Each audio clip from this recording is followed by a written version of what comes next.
It's hard for me to admit it, but the person I spent most of my conscious life with turned out to be the most terrible person I've ever met in my life. I could expect to be framed by anyone, but certainly not by my wife, who manipulated me for months and wanted to frame me.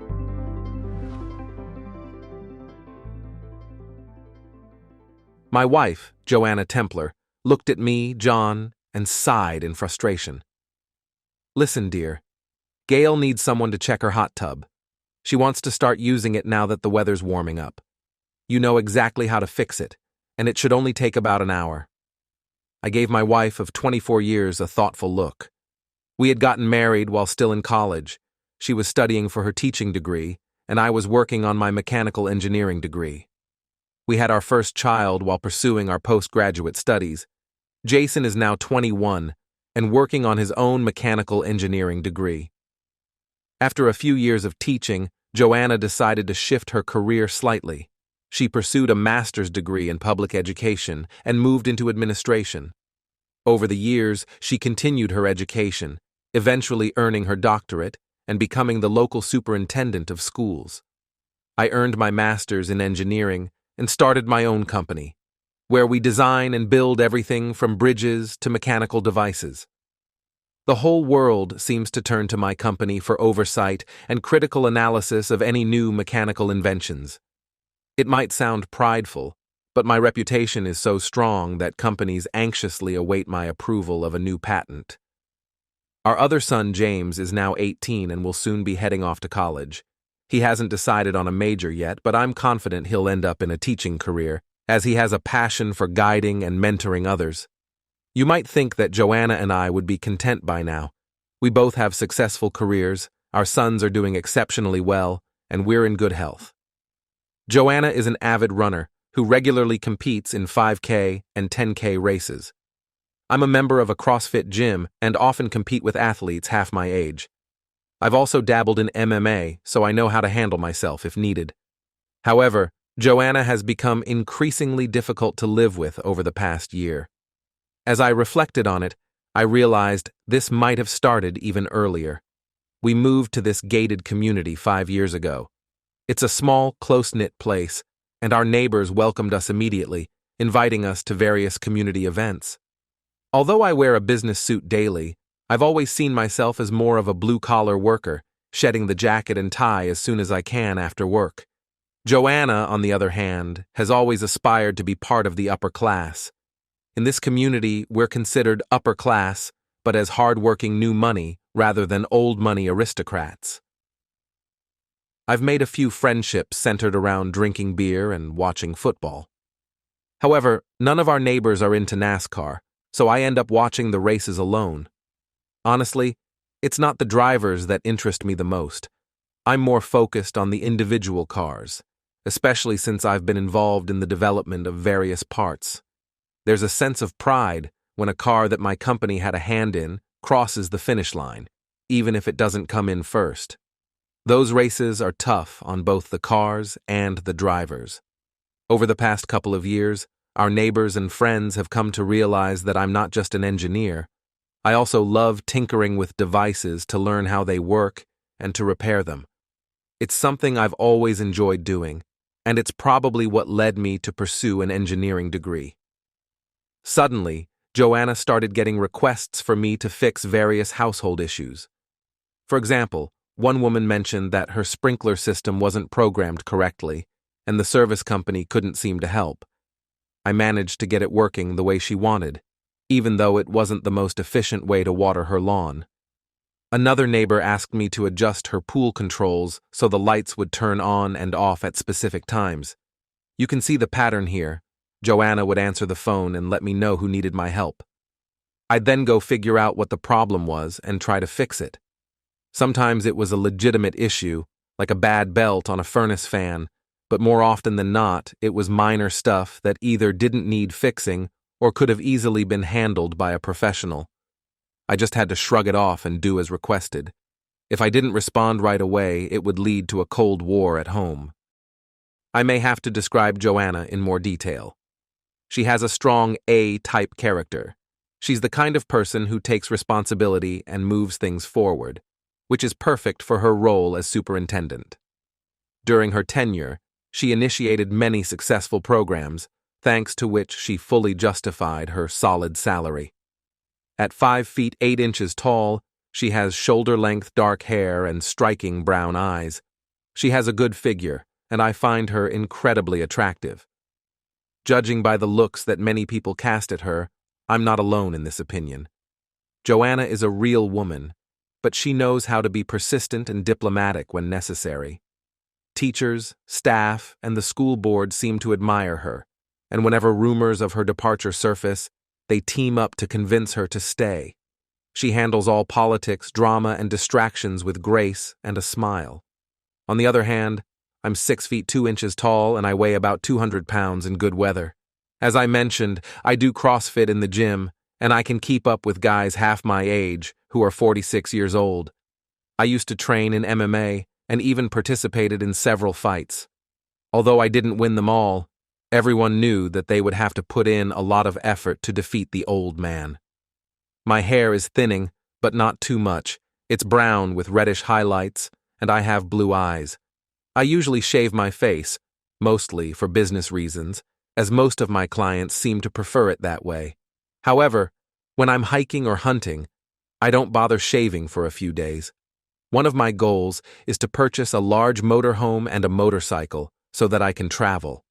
After retiring, I dreamed of traveling around the country, parking lots, camping, and then exploring the area by bike before moving on. Unfortunately, Joanna prefers to travel with taste, staying in first-class hotels with luxurious amenities such as pools, spas, and fine restaurants. Of course, none of this is relevant to the current problem. Joanna wants me to solve a little problem at a neighbor's house, and I'm tired of it. What worries me is not the solution to the problem, but the outspoken woman who asked for help. For example, Grace, who was the first to ask me for advice on working with her sprinklers, showed me the controls while wearing a tight t-shirt and very short shorts. I know that how someone dresses in their own home is none of my business, but then she hurt me a couple of times. I tried to explain to her that I was happily married, but she responded by saying she was too. She mentioned that she and her husband had an agreement, an open marriage, and as long as everything remained discreet, she knew I would be too. She was very attractive and quite tempting, but as I said, I'm happily married. I managed to escape her advances. When I got home, Joanna asked me how it went. I just told her that I was able to complete the programming Grace needed. Then she asked how Grace was, which threw me off a bit. Eventually, I told her the truth. Grace was a bit too much. She wore very revealing clothes and was trying to get as close to me as possible. I don't know what she was trying to offer, but I wasn't interested. For some reason, Joanna seemed disappointed. When I asked her about it, she quickly brightened up. I'm just so upset with Grace that I can't even talk about it. I thought she was better than that. I love you, honey, and I'm proud of you for being so strong in the face of temptation. That night, we made love like newlyweds instead of an old married couple. I was relieved that she didn't think I was chasing other women. A couple of weeks later, I was asked to help someone again. This kept happening over the years. Some of the women were blatant in their attempts to seduce me, while others were more subtle, but I always got the feeling they saw me as a prize to be won. I resisted each one. I'm not a player and have never been one. I wouldn't even know where to begin when it comes to seducing a woman. My experience before meeting Joanna was quite limited. I just don't have the ability to understand women the way I can read a spec sheet. I get along well with the women on my team and in our neighborhood. I generally treat them the way I'd want my sisters or mother to be treated, with respect and honor. But the women in our neighborhood didn't seem to appreciate that approach. They were looking for something else, intimacy.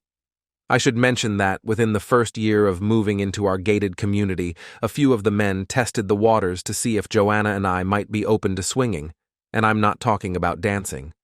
I shut that down quickly. I would never judge their lifestyle, but we weren't interested. I didn't even have to discuss it with Joanna. I knew we were on the same page. Anyway, here we are today, March 12th.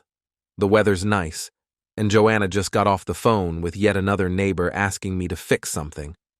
This time it was Gail, a new one, who moved into the community a few years ago with her older husband. I've always wondered if she was a trophy wife because of her age and stunning looks. She often wears very revealing outfits whenever we see her, and she doesn't seem to mind the attention from the men. She's an attractive woman, but one I don't trust myself to be around too much. On top of that, Joanna has been somewhat distant lately. I figured it was because of the approaching end of the year with the performance reviews she has to conduct for her staff, hiring new teachers, and her own performance review, though I doubt she'd have any issues with that. As I reflected on it, I realized that she had been growing a bit distant each time I helped our neighbors with their problems. Whenever I returned home, she would ask about the woman I had assisted, and I would explain what I had fixed and how the woman had expressed her appreciation. Joanna would get upset and criticize the woman, and lately she had become less affectionate towards me. I would retreat to my workroom — I don't have a home office — and occupy myself with some project to avoid the tension that seemed to hang over the family. When I finally went to bed, she would turn away from me, but by that time, I was too exhausted to try to figure her out. As I mentioned, I can easily understand a spec sheet or blueprint, but women, even my wife, were far more difficult to decipher. Now, Gail had asked me to fix her hot tub filter and pump. Given the lack of affection from my wife of 24 years and Gail's outright attractiveness, I was hesitant to go to her house alone to work on anything, especially the hot tub. Joanna, if I go, will you come with me? Are you kidding? No, John, you know I have a meeting with the personnel committee tonight. We have to review the prospective hires and decide who we'll interview. I had forgotten. I shrugged. Listen, I don't trust Gail. She's selling intimacy appeal, and I'm sure she has plenty of takers, but I'm not interested. She's very tempting, and I know how much it would hurt you if I went over there and fell under her spell. Sorry, but she can call a repairman. Oh, nonsense, I don't believe that for a second. She's in love with her husband and would never do anything to jeopardize her marriage. She paused, then smirked. You must be out of your mind if you think she'd even consider having an affair with you. You're at least 15 years older than she is, and if she wanted to seduce someone, she could easily get any young man she wanted. I think you're safe, old man. Being suddenly called an old man and having my intimacy appeal questioned stung, but I bit back the retort forming on my lips. Where did that comment come from? She'd never mentioned my age or attractiveness before. Why now, just because I refused to go to a bombshell's house to fix her hot tub? I may not understand women very well, but this conversation raised more red flags than a week-old fish left in the sun. What the hell was going on? Joanna went on the offensive again. Look, I told Gail you'd be right over. Are you trying to make me look like a liar to my friends? Just go over there and fix her damn hot tub, okay? I shot back. Actually, I do resent the fact that you volunteer me for all these trivial repairs without even asking me first. What if I had an important meeting when you set this up? What if I had to leave town for an emergency? I just got back from one of those meetings, remember? I wouldn't ask you to do any of these things for my friends if you weren't standing right there, clearly not busy. It makes me proud to know you can fix almost anything, while their husbands can't even change a light bulb without help. You're so much better than any of them. I couldn't resist. Yeah, right. This old man who couldn't attract a lonely widow is so much better than any of our friends. I shook my head in disbelief. It seemed Joanna had realized the contradiction in her statement. On one hand, she implied I was too old to attract any woman, yet she considered me superior to our friends because I could handle minor household issues. She fell back on a familiar tactic. Honey, I love you, and you mean everything to me. Could you please help me out by fixing Gail's hot tub? If I were Spider-Man, my spidey sense would be buzzing with warnings of danger. What was the big deal about preparing a simple hot tub for nice weather? I stood firm. No, I'm fed up with constantly going over to our neighbors' places to fix trivial little problems and dealing with unwanted attention from these women. If I were a player, it would be easy to make moves in this community, but I'm not. I love only you and don't want to pursue anyone else. For me, intimacy isn't just a physical act. It's about the romance and love that comes with it. I paused and looked at her intently. I do not know what has been happening in the last few months, but it suddenly became clear to me that the more I resist their advances, the less we make love. So what's the problem? Do you really think that I sleep with these women when I come to repair?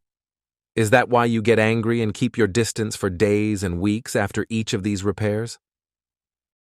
She tried to downplay her previous reactions by denying that she had ever experienced such feelings, but she lacked my memory. I could remember specific dates and what happened each time. I started telling her these details, including her reaction when I got home. It was clear to me that she suspected that I was having affairs with all the neighbors, and this, in her opinion, was the reason for her coldness after each renovation.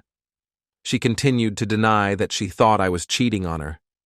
On the contrary, she said she believed me, although she assumed that I had made up the whole situation and that none of her friends had actually molested me. It was all just my imagination. I was fed up. Instead of her leaving, I reminded her that she didn't want to be late for an appointment and headed to my workroom in the basement. I had only been there for a few minutes when I realized that my mini fridge was out of beer, and after a long day and an argument with Joanna, I was thirsty. I went back upstairs to grab a 12-pack from the garage and happened to overhear her on the phone. Although I only heard one side of the conversation, my intuition was signaling trouble again. She said, "Look, I don't know what to do with him. He's resisted all of you, and now won't even consider those so-called repairs to get him alone at your house. I think we need to try something different and maybe very drastic to get him on board. I already told him I have a meeting tonight, so why don't we meet at the community room and come up with a new plan?" She listened for a moment and then hung up. I shook my head and went back downstairs to think. Soon she announced that she was heading out and left. I figured it would take a few minutes for the information to spread, unless all the women who had tried to seduce me had a contact list. I had forgotten about group texting since I rarely used it. Then it hit me that I had a way to eavesdrop on their meeting. Last year, I had installed a new video system in the small community building next to the public pool, which included a webcam. Since I had administrative access, I could control it from my laptop. I quickly booted up the laptop and launched the program to activate the webcam. The webcam also had a microphone, so I would be able to both see and hear the meeting. There were already a few women present. I carefully and slowly adjusted the webcam to avoid drawing attention. They were speaking quietly, so I couldn't hear them clearly. I started a recording program to capture everything. After about 10 minutes, the crowd had grown to around a dozen women and a few men. One unexpected guest was my friend, Amos Jones. While the community knows that Amos and I have been friends for a long time, they aren't familiar with the full story behind our friendship. We went to rival high schools and competed against each other in football and basketball. I was a 6-foot, 200-pound tight end, and Amos was a 5'10", 180-pound linebacker. We faced off a few times a year. In basketball, I played forward while he was a guard, and we often clashed on the court. Despite our intense competition on the field and court, we were good friends outside of those moments. I'm a white Caucasian, and Amos is a black African American. In fact, he doesn't like the term African American because his parents emigrated from Haiti before he was born. He feels that the term African American doesn't quite fit him, as he only shares a skin color with people from Africa, not much else. As I mentioned, we were highly competitive, especially in our senior year. We were both interested in the same girl from another school. She was quite attractive, and we both wanted to win her affection. During one of our football games, Amos gave me a cheap shot to the head during a running play. After I went down, he loomed over me and said, "This is just a preview of what I'll do if you don't stay away from Sharon. She's going to be mine." My head was pounding, and I had some trouble seeing for a while. Remember, This was before we understood much about concussions, or I would have been pulled from the game. I tried to shake it off, and after a few more plays, my vision cleared, but my mind was solely focused on one thing: revenge for the cheap shot. It wasn't long before I got my chance. The play was designed for me to block the end and then drift out across the center of the field, about 5 yards past the line of scrimmage. I was the safety valve in case the play fell apart and the quarterback couldn't make a downfield throw. As it turned out, he eventually gave the ball to me. He threw it a little high, and when Amos got close to me, I flew up to catch him. I caught the ball and landed a kick, hitting him in the right knee. I managed to run another 5 or 6 yards before I was tackled, and Amos had to be carried off the field on a stretcher. I didn't have to tell him anything. He knew it was intentional. He missed a few games, but eventually returned with a heavy knee brace. The injury also ruined his basketball season. He couldn't jump and turn like he used to before the injury. In the end, we established a relationship when we found out that Sharon was talking to several athletes from her school. Amos continued to shine in college and even played professionally for several years until his knee finally gave out. He is now a successful owner of several car dealerships. When we met again at a social event, our friendship was renewed. We watched football together when we could and joked about men who thought they were too good for football or who didn't even wear sweatpants as kids. I thought we were pretty close. And now, back to our meeting. Joanna finally arrived and quickly took matters into her own hands. It soon became clear why. I want to express my disappointment that none of you managed to persuade my husband to sleep with you. Considering what a good player he is, I thought at least one of you would get him into bed, or at least create a compromising situation. We wanted each of you to take a unique approach to the game, but you all failed. I even made him believe that I was upset with him after each of your attempts, and eventually stopped being close to him for the last few months to bring his frustration to such an extent that he would not be able to resist, but you did it. I was stunned. I thought she believed that I was with some or all of these women, which is why she seemed so detached after every renovation. But now I realized that she was actually disappointed that I resisted. What the hell? I was so shocked that I had to scroll through the recording several times before I fully realized what was going on. Some of this required speculation, but their plans to involve me in their plans left no doubt as soon as I could clearly assess everything. I knew that when the men asked John to join a group of people with interests, he would refuse. The fact that he didn't even discuss it with me clearly showed his feelings. What he didn't expect was that you women would come to me at the same time. Although I didn't say no outright, I've been thinking about it. My children were almost adults, and my career was stable. John ran his own company, and you are all respected members of the community and very discreet. I thought a little casual time with each other would be acceptable, but I wasn't sure how to involve John in this case. When we developed a plan according to which he could earn extra money for each of you, I was sure that he would not be able to resist at least one of you. Each of you is attractive in your own way, and any man will like you. But despite your charm, he resisted all of you. Now, after weeks of not being intimate, he flatly refused to go to Gail and work in her hot tub. And then she did a real shocking thing. I foolishly assumed that she would want to have intimacy with other men only with my participation. Since I joined the band, I've been enjoying the intimacy we've had, both with men and women. I had never been with a woman before I joined, and now I don't want to stop. It didn't take much for me to convince John that I have a lot of meetings, but I'm starting to get tired of making excuses and skipping meetings. I want my husband to join us. I know he's going to have a great time with all of you. So, what's our next step? Then the women brainstormed to get me involved in it. The men were mostly silent. I came to the conclusion that the women seemed to be in control of the whole group, while the men were content to just follow them. Joanna looked at Amos for an answer, but he just shrugged. I was wondering how he got involved in this. given that he was an inveterate bachelor and often made disparaging remarks about getting married and settling down. I assumed that he was invited as the only black man in the group, and perhaps because he was well off. Considering how many women preferred black men as partners, I could understand the attractiveness of a handsome man of another race. Since he was my friend, I hoped that no one would mistreat him during group classes. Amos walked up to Joanna and said, "Look, baby, I know you're worried about this big guy, but I've been telling you all along that he's holding you back. Why don't you let him go and stay with me forever? You know, I won't stop you from having fun, but I'll always be there for you. There are no stresses with me, no difficulties." It became clear to me that Amos was no longer my friend. He was obviously interested in my wife, or was infatuated with her, and seemed ready to put me out of the picture. I guessed that he was still worried about the knee injury, considering that he now wore a bandage every day and must be in constant pain. Joanna shook her head. "No, not yet.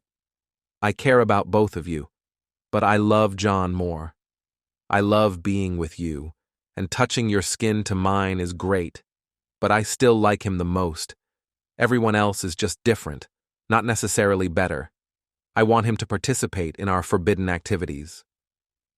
Some of the offers included robbing me, beating me, and threatening me if I didn't comply, but fortunately most of them were quickly rejected. Other suggestions included the use of illegal substances and blackmail. Some offered to get me very drunk at a social party so that I would wake up in bed with one or more women. Naturally, I would not be able to dispute their claims of intimacy. Some men liked this idea. I got the distinct impression that all the men were mostly interested in having more access to Joanna. They didn't seem to mind sharing their women with another man. Since Amos was single, they had a sense of equality. If they could only convince me to let Joanna participate, they would be pleased. There would be no more secrets. I also felt that they considered themselves superior to me, and this made me narrow my eyes in annoyance. If they put something in my beer, I might lose control, and they might take advantage of it. I realized that in the future, I might have to avoid parties to keep myself safe. Amos suggested contacting me again, suggesting that our long-standing friendship might influence my decision. I shook my head at his hint, knowing that I needed to come up with a suitable answer. My wife ended the meeting by announcing that she had attracted 3 teachers who were eager to join the club. Even the women welcomed the news. I wondered who this woman I married really was. I never suspected her desires. Did the fact that she held a high position in society affect her values? After everyone left, I finished watching the webcam, checked if the recording was saved, and sent it to the cloud for safekeeping. I drank a few more beers before falling asleep in one of the basement bedrooms, which we kept freely accessible to family or other visitors. Before going to bed, I took out several empty beer bottles from the trash, including the ones I emptied that night, and put them on the bedside table next to the bed. I put one bottle on its side and let some beer spill on the mat. The smell of spilled beer was quite strong. My plan was to make Joanna think that I was having one of my rare bouts of drunkenness, in the hope that she would leave me alone for the night. Looks like my plan worked. When I woke up the next morning, there was no sign that Joanna had visited me, except for a bottle that had been knocked over but was now standing next to other empty bottles. I smiled to myself, glad that I didn't have to deal with her when she returned home. I even allowed myself to think that she might have been with Amos before returning from her staff meeting. I began to wonder how many of these meetings, games, and events she actually attended.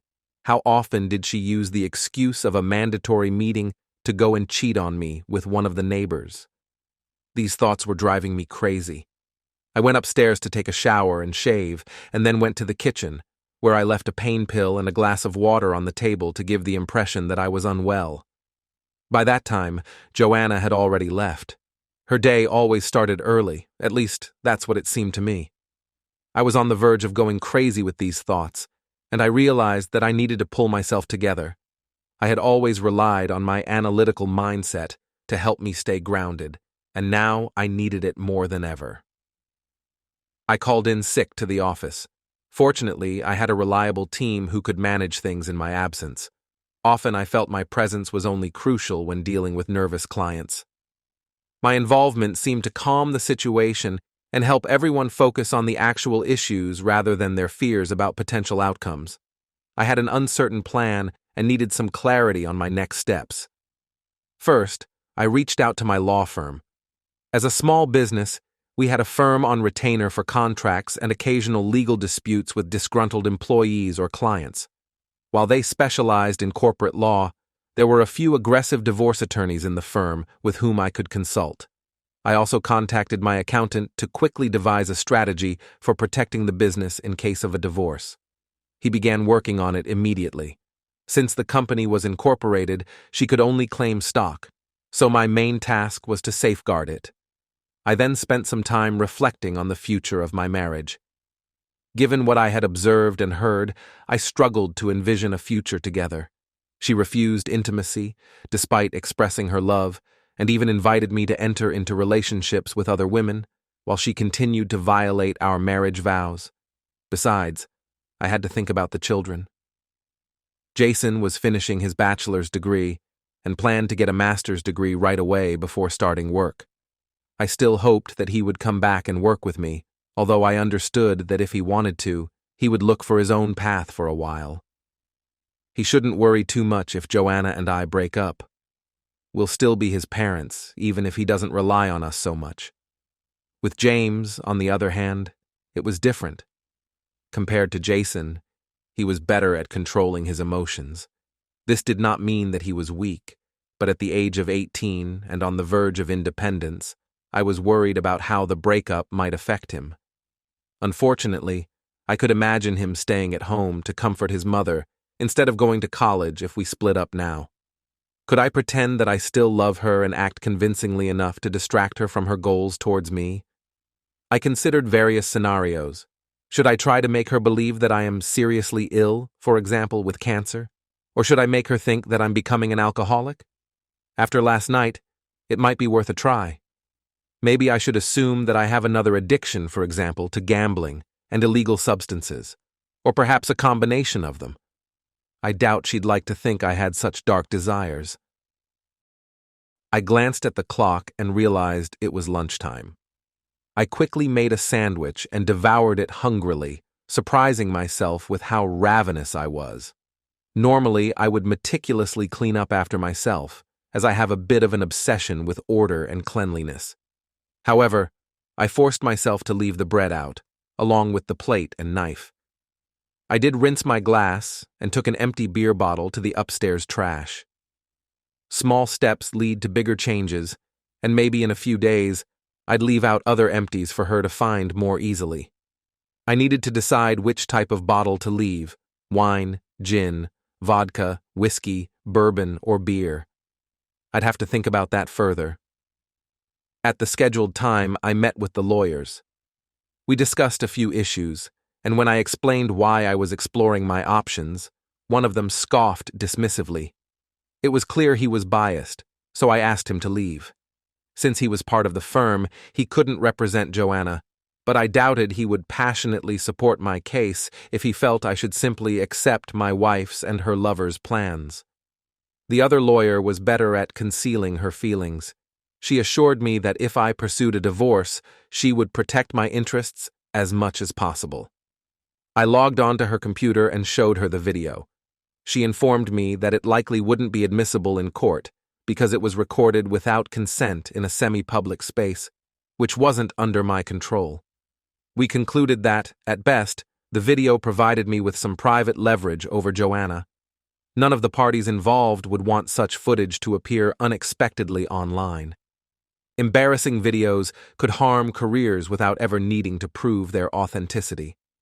After leaving her office, I headed to the local Harley dealership and chose a touring bike for its comfort on long trips. Next door was an RV dealership, so I wandered over and explored several Class A motorhomes for inspiration. I could easily imagine myself traveling across the countryside, exploring every corner of our vast continent. My plans were starting to take shape. I stopped by a nearby pub for a couple of dark ales before heading home. When I arrived, I spilled a bit of beer on my jacket and stumbled into the house. Although I wasn't actually drunk, I was well aware of how drunks behave and did my best to put on a convincing drunk act for Joanna. She was home and visibly irritated since I was about an hour late. She valued punctuality, as did I, but that was about to change a bit. "Where have you been?" "I called the office and they said you took a sick day. I tried your phone but only got your voicemail."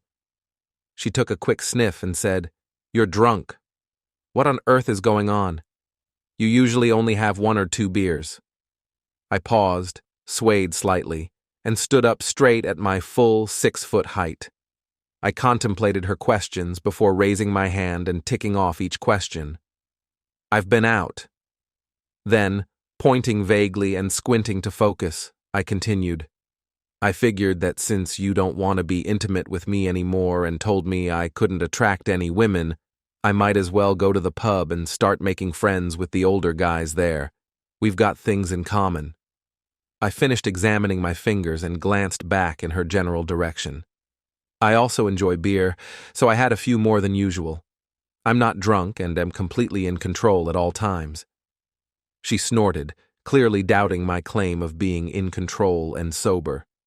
Apparently, I can act pretty well.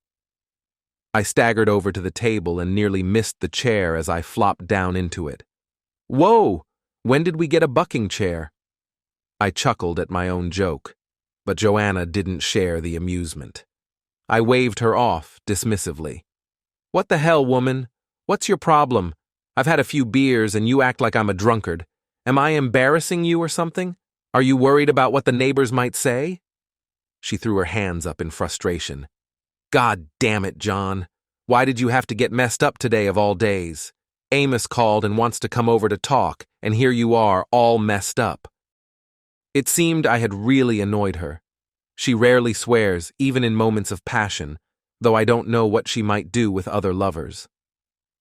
I pretended to be dizzy, as if I were trying to understand her words.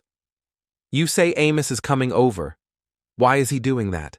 There's no football on in March." It was true. Amos and I would sometimes share a beer during the off-season, but we usually only hung out during the season.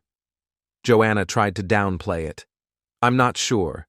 He called to talk to you, but since you weren't home, he said he'd drop by to ask you something. Are you thinking about getting a new car or something?"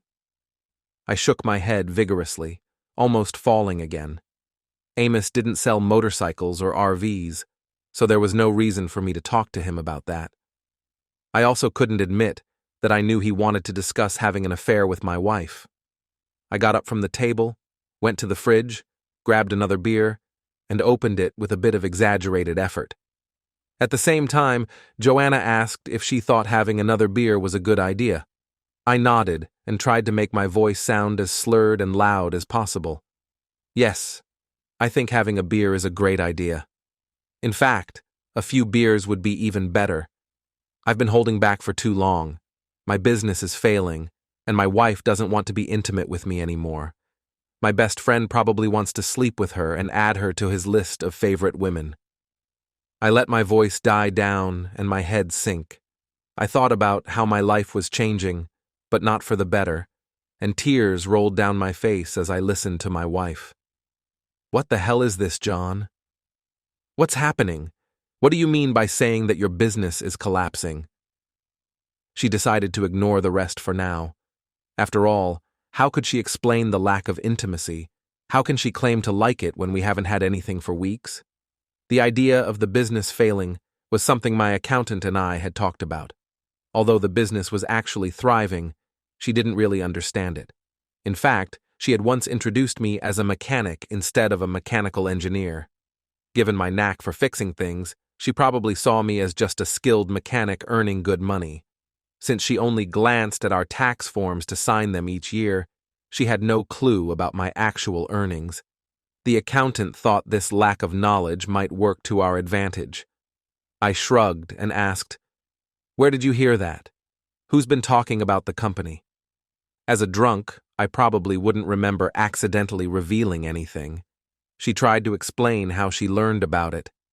You mentioned it while you were ranting about drinking. You said the business was failing. I shook my head, struggling not to smile. No, no one knows, not even the managers. How could you find out? Don't hate me for being a failure. I burst into tears, and the tears flowed like a river. It wasn't difficult. Losing trust and faith can have that effect on you. In the end, I stumbled into the office and collapsed into my favorite chair, pretending to faint. Joanna came in and tried to wake me up for a few minutes, but I kept pretending. The doorbell rang, and Joanna had to stop trying to wake me up to let Amos in. She spent a few more minutes explaining my inebriated state and lack of reaction. After a while, assuming that he was trying to get a kiss, hug, or some other favor from her, he eventually gave up and entered the office. I didn't open my eyes because I felt him looming over me. It could become dangerous. Amos had no love for me and could cause serious harm. With my eyes closed, I wouldn't know where the blow might come from. He patted me on the shoulder and called my name. I didn't answer. He knocked harder and called my name again. Then he slapped me lightly in the face and called my name again. I groaned a little, but I didn't open my eyes. He hit me again, a little harder this time. A few more blows like that and a red bruise would have appeared on my face. I moaned again and pushed his hands away. I felt his pleased grin. "John, you are an ignorant idiot. I wish you could see me right now. You're so drunk, I could just ask Joanna to bend over your body to do whatever you want with your wife. Every time I'm with her, I think about how forgetful you are, you fool." He hit me harder, and the sound echoed through the room. I wasn't sure where Joanna was right now, but she didn't say anything, probably because he told her to stay away while he dealt with me. The moment has come. I opened my eyes just enough to determine his position. I started waving my arms as if in agony from his blows. When he tried to dodge, I kicked his knee. Despite the bandage, I hit him right in the kneecap. He screamed and collapsed. I leaned closer and whispered in his ear, "If I ever see you again, you piece of shit, I'll do something terrible to you for sleeping with my wife and pretending to be my friend. At least I will make sure that you will never be able to walk again, and none of the local women will touch you, except out of pity." I wasn't sure if he heard me through his pain, but I felt better. I staggered to my feet and continued to pretend to be drunk as I left the room. As I was leaving, Joanna came in, probably to check out the commotion. We met at the door. I deliberately stumbled and pushed her towards the door, muttering that I was going to throw up before heading to the nearest toilet. I stopped in the doorway, looked around, and didn't see Joanna. She was probably comforting her lover and trying to ease his pain. I straightened up, went to the garage, and drove away before she could catch up with me. A few blocks beyond the gate, a black and white police car pulled me over. Since I wasn't speeding, I figured my wife must have called 911 and reported me as a drunk driver causing trouble. I pulled over. As the officer approached, I saw his partner coming up from the other side of the car. Clearly, I was in trouble. I rolled down the window to speak with the officer, who then asked me to step out of the vehicle. I admitted to having had a few beers earlier, but I passed both the sobriety test and the breathalyzer. Once the initial tension eased, we chatted a bit. I made an effort to be cooperative and open, even sharing some personal issues with Joanna. I kept quiet about the incident with Amos, as mentioning it might turn the officers against me. Clearly, Joanna hadn't reported an assault. During our conversation, an ambulance rushed past, heading into the gated community. Was it for Amos? Perhaps, but I might never find out. The officers let me go, advising me to change clothes, since mine smelled of beer. I agreed. I got back into my car and waited around the corner until the ambulance passed, likely en route to the hospital, though without lights and sirens. Shortly after, Joanna drove by. I assumed she was going to be with her lover while he was treated for his knee injury. Returning home, I changed into fresh clothes and packed a bag. Joanna would think I'd been arrested, No need to correct her assumption. I planned to have my lawyer contact her the next day for bail money. I then went to a nice hotel to get some rest, as I had a client meeting in the morning. The following day, my lawyer reached out to Joanna before she could head to school. She told her that I had been arrested for DUI and that the bail was set at 10% of $10,000. Joanna deliberated over whether to bail me out or not before eventually agreeing. I couldn't help but question if her love for me was genuine, if she was hesitating to help me out of jail for a first-offense DUI. After ending the call with my lawyer, I shook my head and focused on my other responsibilities. Later, I called Amos. When he answered, I inquired about what he wanted to discuss with me the previous night. I feigned ignorance about the previous evening, and he might have believed it. He was evasive and never really answered my question.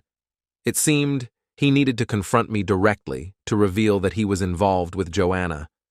I didn't care and wasn't about to waste my time visiting him in the hospital. He mentioned his kneecap was shattered, and I made the appropriate responses before ending the call. It was time for a visit to the pub again. I enjoyed a couple of good ales before heading home. Joanna wasn't there this time. She had left a note saying she was attending a meeting at one of the schools. I almost added a sarcastic comment to the note, but decided against it. I prepared a light meal for myself and left everything out once more. Then, I headed to the basement to my workspace and tinkered with an old project. I won't bore you with the details, but I would set it aside, leave it alone for a while, then come back with a new idea and try to make it work. I fiddled with it for a while, but still didn't achieve the breakthrough I needed. I set it aside again just as Joanna was coming home. With a fresh perspective, I noticed that she was freshly showered. It seemed that the mandatory meeting was probably happening soon at a neighbor's place. I needed to finish my task before someone could potentially set me up. "Honey, how are you?" She didn't seem aggressive this time. I shrugged. "I'm not sure. Why do you ask?"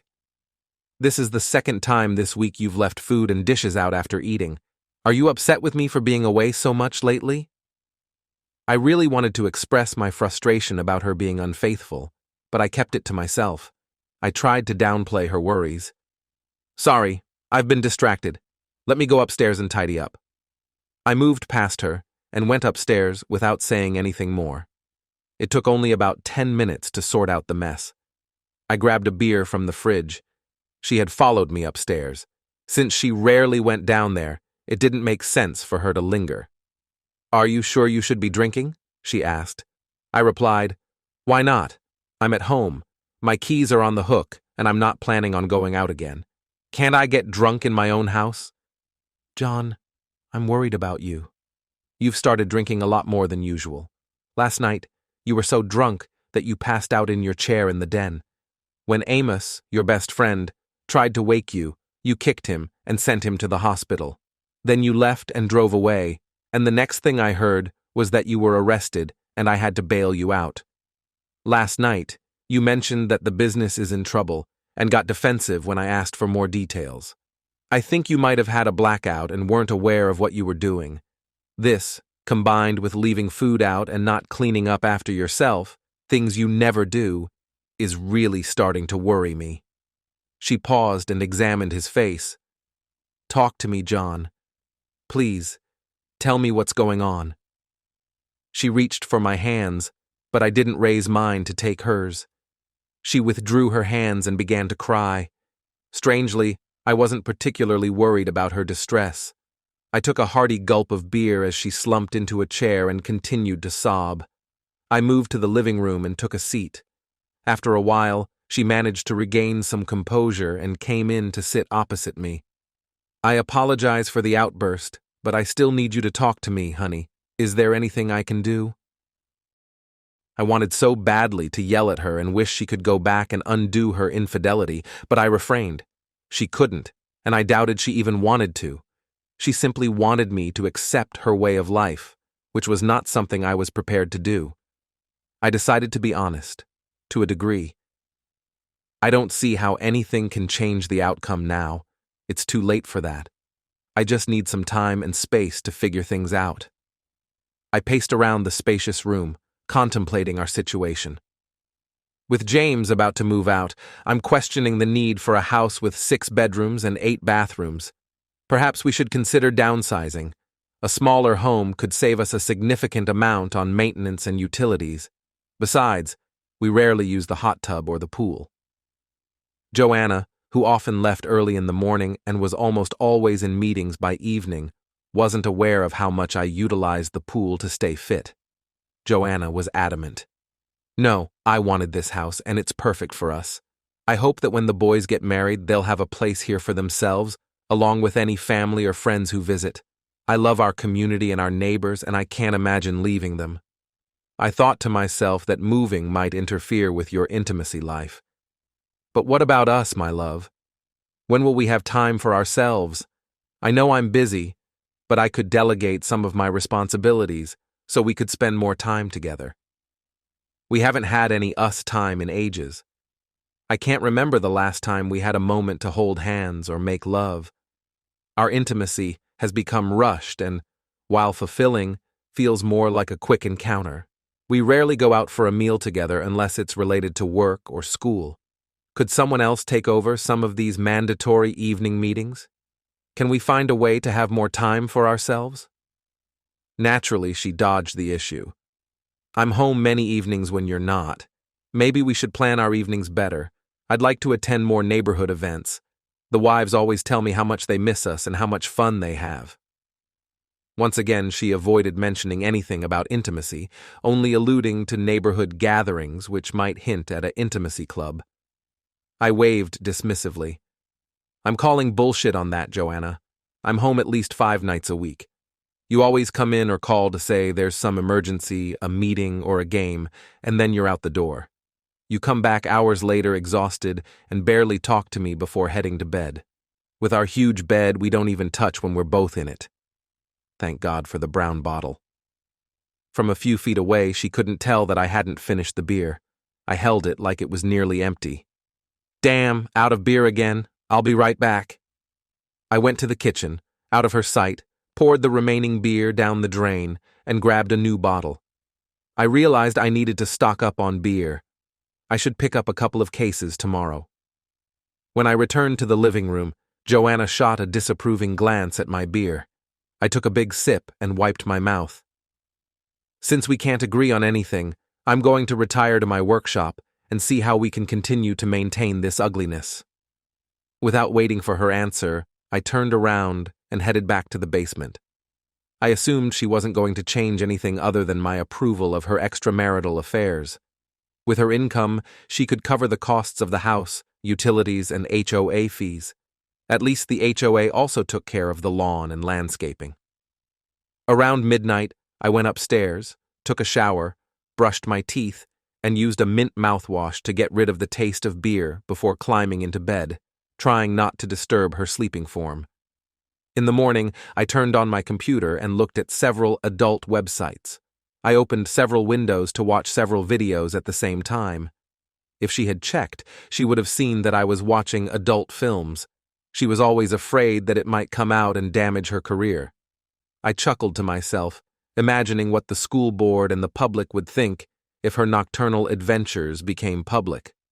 I also called her secretary to see if there were any evening appointments. When I found out that Joanna had a clear schedule, I booked a table for dinner at one of the best restaurants in the city. I assumed that she might come home or call about some meeting and I would have to cancel it, but I planned to play on her emotions while it was possible.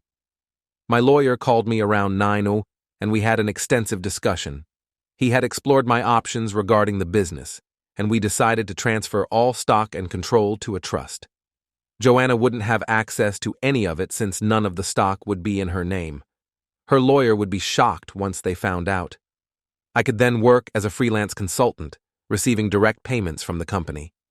While my consulting fees might match my previous salary and profits, Joanna wouldn't be aware of that. Afterward, I went back to the RV dealership and negotiated a great deal on a top-notch Class A motorhome. I also purchased an enclosed trailer and had it wrapped to match the RV. The RV featured 3 slide-outs and would serve as an excellent mobile home. With satellite connectivity, I could stay updated with world events, and most campgrounds offer internet access, allowing me to stay in touch with the office. My cell phone, on a national carrier, would work in most locations, giving me the flexibility to work as I choose. I could fly to clients if needed and then return to the RV. I finished all the paperwork and negotiated to keep the RV on the lot for a few days. I needed to collect my personal belongings from the house without alerting Joanna until I was ready. I considered taking some revenge on the neighbors, especially those pushing extreme measures to drag me into their plans and humiliate me. However, reporting a conspiracy to harm me to law enforcement wouldn't yield much, especially with a few neighbors being judges and attorneys. I could embarrass them, but inflicting real damage wasn't feasible right now. I just needed to leave. I thought about divorce, but decided there was no rush to replace my wayward wife. Instead, I opted to just leave. A skilled private investigator could track me down, but I wasn't on the run or trying to hide, just aiming to escape before things got worse. I took some extra beer, vodka, and whiskey home, making sure the seals were broken and some of the alcohol was missing, so Joanna would see that I was drinking more. A few shots of whiskey made my breath smell of alcohol. I waited until 6ing to call Joanna's cell. She answered on the 4th ring, just before voicemail kicked in, sounding curt. "What do you want? I'm busy right now." "Really, dear, how busy can you be? I called your secretary earlier and ensured you had the evening free. Plus, I made dinner reservations at the Tuscan Inn, but you neither came home nor called. What's going on?" She couldn't provide a coherent answer. I suspected she was with one of the neighbors, so I hung up. I needed to speed up my plans. I couldn't maintain this for much longer. If I thought about it too much, I might end up getting a gun and using it, and that might be against someone who was once the love of my life. I went downstairs to start packing up my tools, confident that she wouldn't miss them. I loaded the boxes into the car and put them in the trunk, knowing it would take several trips. I had already ordered cabinets and workbenches for the trailer to keep my tools handy while traveling, so I packed up the few tools from the garage that I planned to take with me. The HOA handled the lawn care, so I left the gardening tools behind. Maybe Joanna could get one of her lovers to handle the minimal gardening we did. The rest of my equipment was packed and ready to go whenever I needed it. I then started sorting through my clothes. Although there was ample storage in the RV, I wouldn't need as many suits once I left. I spent a couple of hours sorting my clothes until my hunger became unbearable, so I took a break to make another sandwich.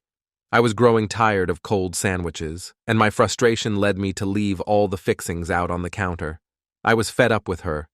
It wasn't too late in the evening, so I grabbed more boxes and filled the car again before heading to the office. We had a large storage area there, where I could keep my tools and other equipment for a few days. After a few trips, all of my belongings and some clothes were securely stored. I could leave the house at a moment's notice if needed. I even opened the gun safe and took out a couple of handguns, a shotgun, and a rifle or two. Since Joanna didn't know the combination, she'd have to call a locksmith to access the safe and remove the other guns I left behind. She hated guns, so having them in the house without me would likely annoy her.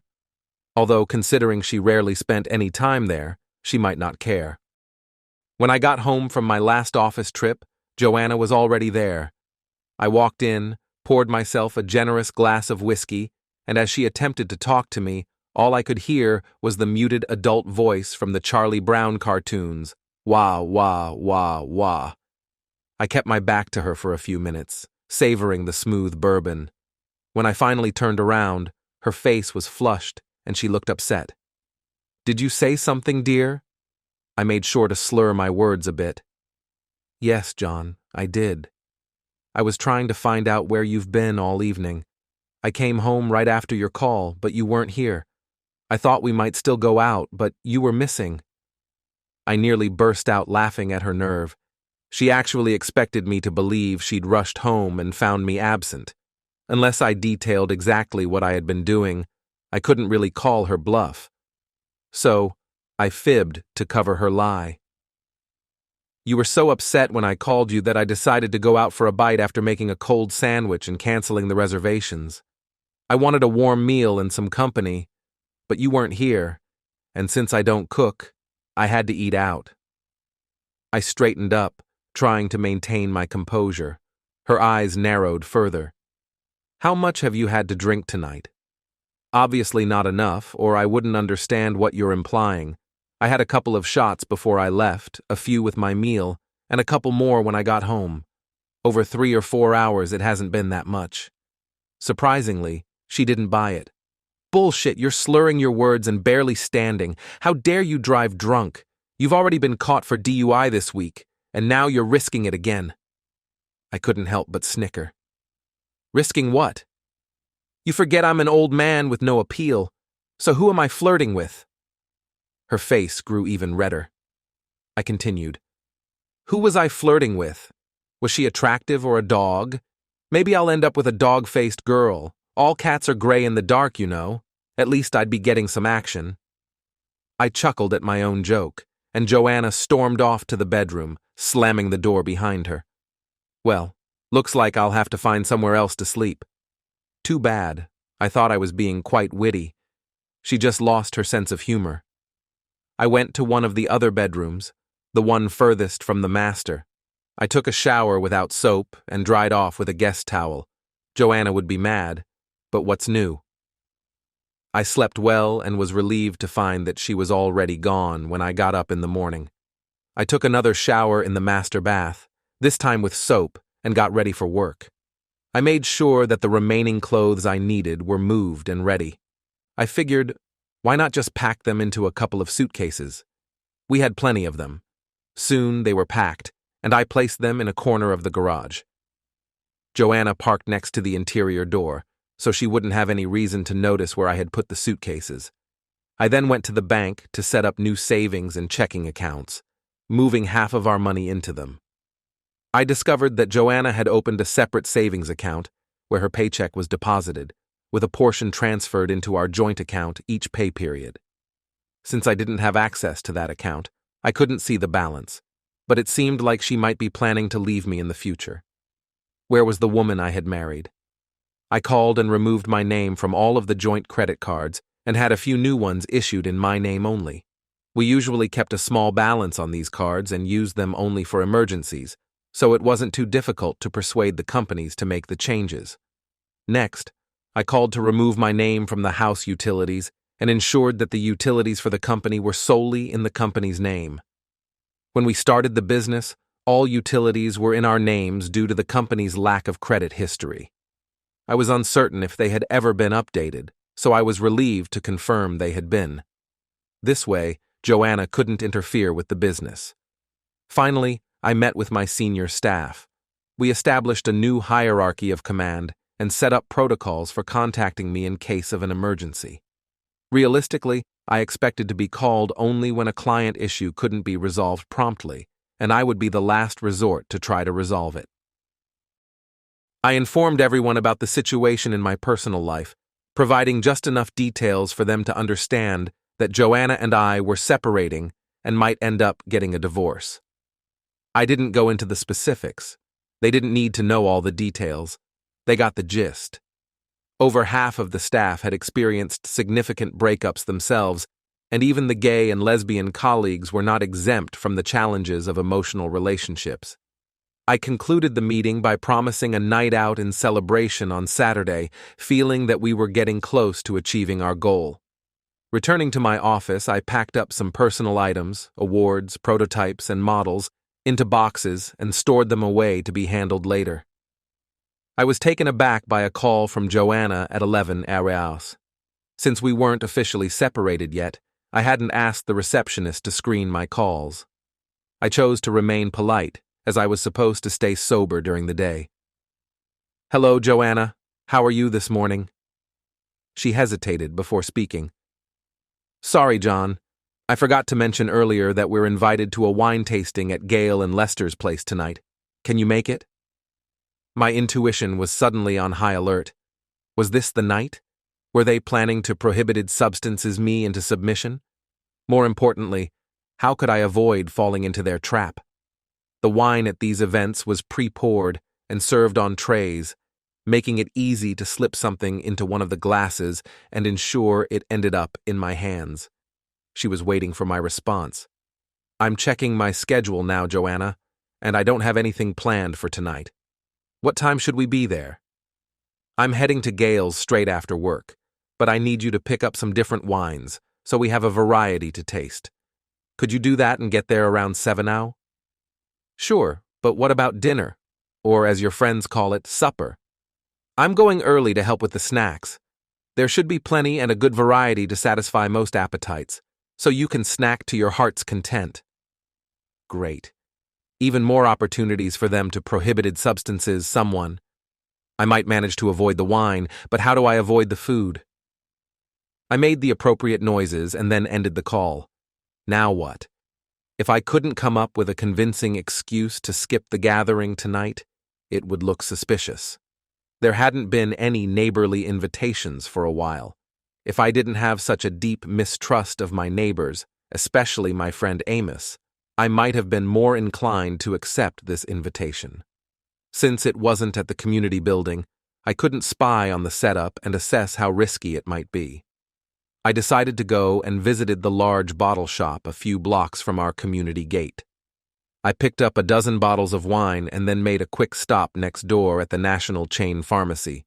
With my surprise hidden in my slacks pocket, I removed my tie and unbuttoned the top button of my shirt to dress more casually. After parking my car at the house, I carried the 2 large totes of wine over to Gail and Lester's place. I went around to the back door and entered the kitchen, hoping to catch a bit of conversation before anyone noticed me. Unfortunately, I was disappointed. The kitchen staff was clearly hired for the event and weren't in on any of the fun. I set the wine on a convenient counter and then quietly made my way to the front rooms. Joanna and Gail were engaged in a quiet conversation that I couldn't overhear and ended it quickly when Gail spotted me. She waved me over, gave me a quick hug, and asked how I'd been.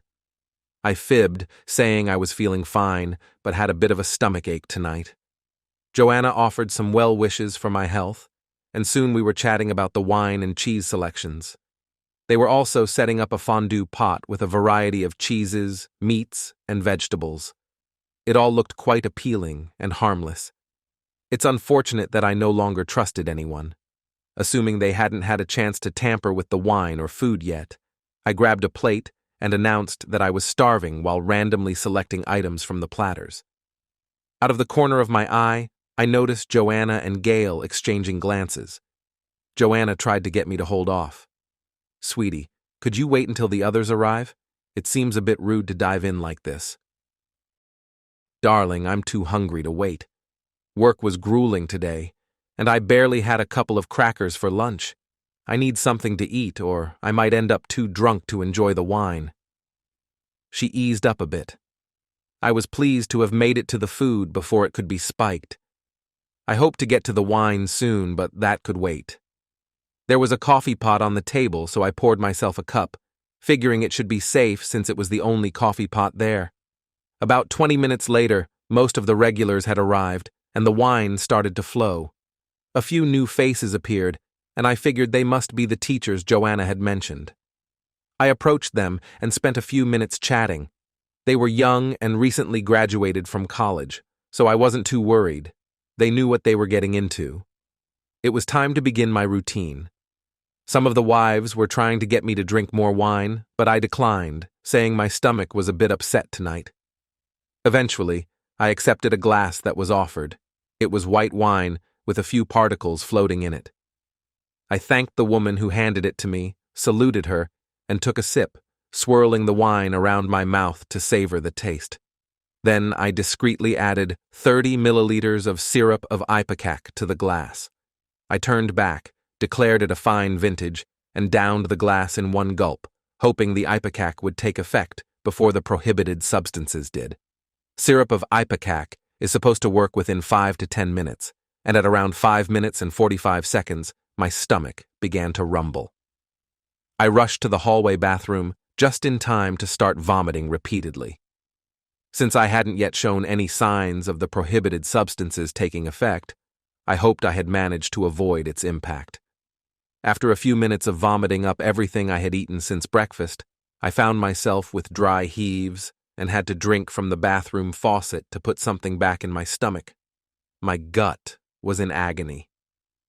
Joanna was outside the door, asking if I was okay. I forced a smile through my discomfort and dry heaves. She was never much help when we were ill, often vomiting alongside us or avoiding those who were sick. I had anticipated this.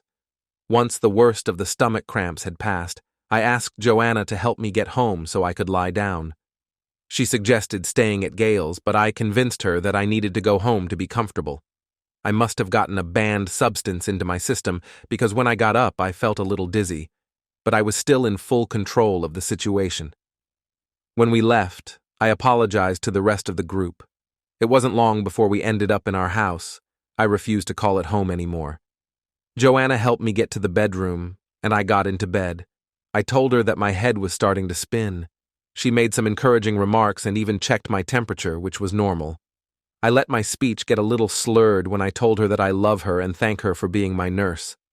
After a few minutes, I pretended to lose consciousness and waited for her to react. I suspected they were planning for me to get confused and not be able to stop them. I wondered if she would carry out their plan despite the fact that I was sick. She made a few more soothing noises before leaving the room. I could already hear her talking on her cell phone as she walked down the hallway. It's time to act. I got out of bed, although it was slow due to the discomfort of vomiting. I crept down the hallway at the sound of her voice. Yes, come immediately. He is unable to resist. No, he's not sick anymore, but he's completely passed out. We need to do it tonight or wait another week or two. Yes, bring the guys who want to participate. The photos will be amazing. She hung up the phone. Today was definitely the night I needed to escape. I waited until she went into the kitchen and then slipped past her to the front door. Unfortunately, someone was already approaching. I ducked into the closet next to the door and hid behind my coat. 5 or 6 people came in with cameras and spotlights. I was close to becoming a star, although not the way I wanted to be. They quietly headed to the master bedroom, and I took the opportunity to slip out of the closet and go out the front door. I dashed towards the community's main gate. It was closed, but it only took a moment to enter the code and make it open. As the gate began to lift, I heard someone calling my name from near my house. They were absolute fools if they thought I'd actually respond. Feeling a bit dizzy, I knew I couldn't run too fast without risking a fall. I took cover in the bushes on either side of the gate, waiting for my dizziness to subside. Someone approached the gate while I was hiding, checking for any sign of me. Once satisfied, he walked away. It was too dark to identify him, but I didn't care. I just needed to get farther away. I headed towards a convenience store about 6 blocks away, alternating between jogging and walking. I stayed in the shadows as much as possible. With my dark clothes, I felt like I was blending into the night. Unless I was seen in silhouette, I was probably safe from prying eyes until I reached the parking lot. The lights there were very bright, so I didn't go in. Instead, I stayed on the outskirts and called a cab. When the cab arrived, I had him drive erratically around the area before taking me to a hotel. At the hotel, I faced a brief issue when the night clerk hesitated to rent me a room due to my lack of luggage. It took a call to the manager to verify my credentials before I could get a room. I was sweating a bit and felt vulnerable in the lobby.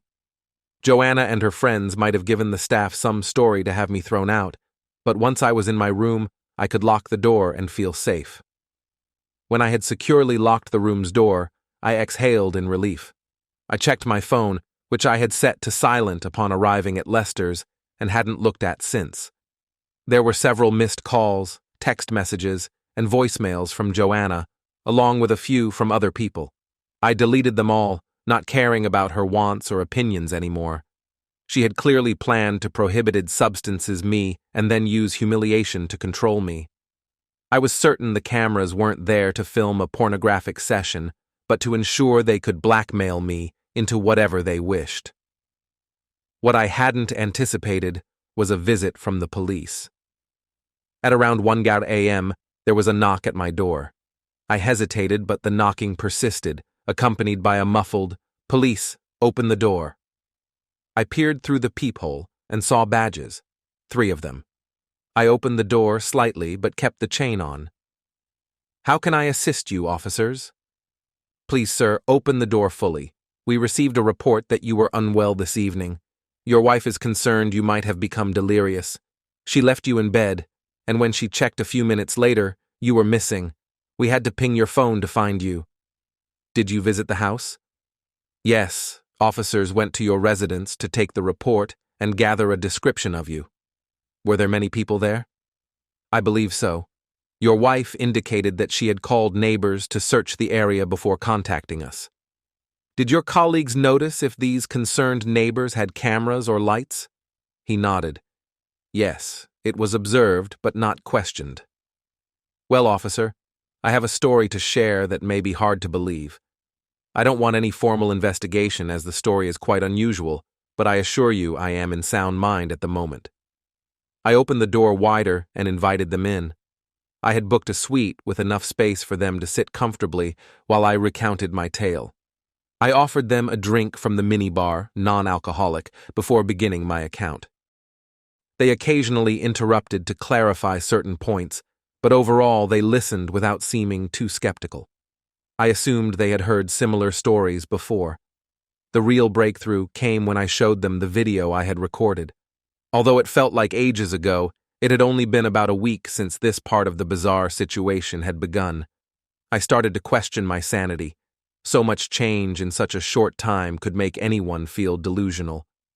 One of the officers then mentioned that they could take my statements and the video to the district attorney, but they had noticed a judge in the footage. They suspected that the case might fade away into obscurity. I agreed with their assessment. "Look, guys, I told you my whole story so you could inform my wife and her friends that I'm okay. I sincerely hope you won't have to disclose my whereabouts, or I'll be forced to change hotels and destroy my phone." They assured me that their only concern was my well-being. As an American citizen with rights, they couldn't force me to contact my wife or return home. They wished me well and left. I slept soundly, whether due to the medication or the anticipation of wrapping up this ordeal soon. I woke up, ordered room service, and enjoyed a nutritious breakfast. Afterward, I called my sons to tell them I was going on an extended vacation. I explained that their mother wouldn't be joining me as she couldn't take such a long leave from the school system. Knowing her dedication to her work, they accepted this explanation without question. I assured them I would stay in touch. I then contacted the office and learned that Joanna had been there multiple times already. I let them know that the plan was going into effect a bit earlier than anticipated and that I probably wouldn't return to the office in the foreseeable future. They agreed and set the plan in motion. I was now free. I checked with the RV dealership and confirmed that the trailer would be ready by the beginning of the week. I just needed to stay hidden for a few more days, which also gave me some time to get things done. I visited my cell phone provider, bought a new phone with a new number, and transferred my contacts. I kept the old phone charged and ready as a decoy if needed. I would use it to stay in touch with the boys until it was time to dispose of it. I managed to stay under the radar over the weekend without any issues. I had put the room under the trust's name, and Joanna was unaware of the trust's existence. The RV and bike were handled the same way. On Saturday night, I met with my employees at a different hotel, and we had a great time, except for the moment when Joanna unexpectedly showed up in the room. Someone must have inadvertently let her in on our plans for the weekend. I couldn't fault the person too much, as not everyone on the staff knew the true reason for our gathering. The public invitation had been framed as a thank you for the successful year, but only the senior staff were aware that it was actually a farewell to me. It wasn't a big deal since it was later in the evening when she finally showed up. I was at the back of the room chatting with my new CEO, Harold Devers, about some small projects I'd be continuing when I spotted her. She was searching for me but wasn't having much luck at first. I excused myself from Harold and casually made my way to the side exit nearby. I had almost anticipated that Joanna might find out about the little celebration, so I had scouted out alternative exits when I first arrived at the banquet hall. I slipped out into a hallway and soon found myself outside, heading toward another hotel a block away. Once there, I quickly booked a room for the night and locked myself in. Later, Harold called to inform me that Joanna had caused a scene upon realizing I had slipped away. She had even used some choice words when Harold and his wife told her she wasn't welcome and asked her to leave. I wondered if she was finally getting the message, but I mentally shrugged it off, as this was a question that might remain unanswered. On Monday, I picked up my new Harley and parked it next to the trailer.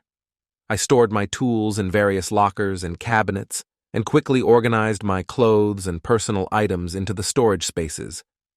I was nearly ready to leave, with just one last task remaining. I started the bike and rode over to my old house. It was mid-morning, and I knew Joanna should be at work, so I wouldn't be there long. Since I had left on foot on Friday night, my car was still in the garage. Joanna wasn't home, which was a relief. I wasn't ready to face her just yet.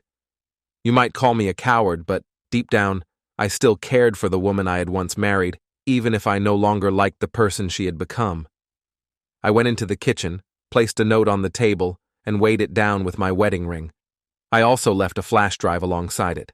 I had carefully crafted, typed, edited, and printed the note, hoping it conveyed everything I felt and that Joanna would take it to heart. Joanna, I'm not using dear or my beloved intentionally. A few weeks ago, it became painfully clear that you were trying to push me into doing something I didn't want to. For reasons only you can explain, the women in our gated community seemed determined to seduce me, and it appears that you were not only disappointed by my resistance, but might have even orchestrated it. I expect you'll immediately try to deny everything, but I suggest you review the file on the flash drive I left with you. I'll say this only once. If I believe anyone is trying to find me or contact me with any harmful intentions, I will make this file public on every platform I can. While the content may not be illegal, the resulting stigma could ruin the careers of everyone featured in the video. I successfully avoided being drawn into your group's schemes and thwarted your attempt to prohibited substances me into submission this week. I bet you didn't expect I knew about your plans for that night. Remember when you watched the video that the idea was to prohibited substances, humiliate, and blackmail me into compliance. I was prepared for that. You were clever to have me get most of the wine for the party, making it harder to accuse the wine of being tampered with. I took syrup of ipecac right after tasting the first glass offered to me. It was a close call between vomiting and dizziness, but I managed to maintain my balance and get home safely. How surprised were you and your friends when you brought them, cameras in tow, into the bedroom only to find I was already gone? I bet they were disappointed in you. You were supposed to deliver me for their twisted games, but I wasn't there. You had scolded them in the meeting and then couldn't even keep me in my own room. Just so you know, you are now responsible for all remaining mortgage payments, insurance, taxes, utilities, and of course, HOA fees. On the business front, it's not failing. In fact, it's thriving and growing. However, you won't have access to any of the assets. The company has been placed in a trust, similar to what politicians do after their election to avoid any appearance of conflicts of interest. I will have very little income while I travel and explore this wonderful country, though I might occasionally do some freelance consulting to make ends meet. Feel free to have one of your lovers, preferably one who is a lawyer, look into breaking the trust, if you dare.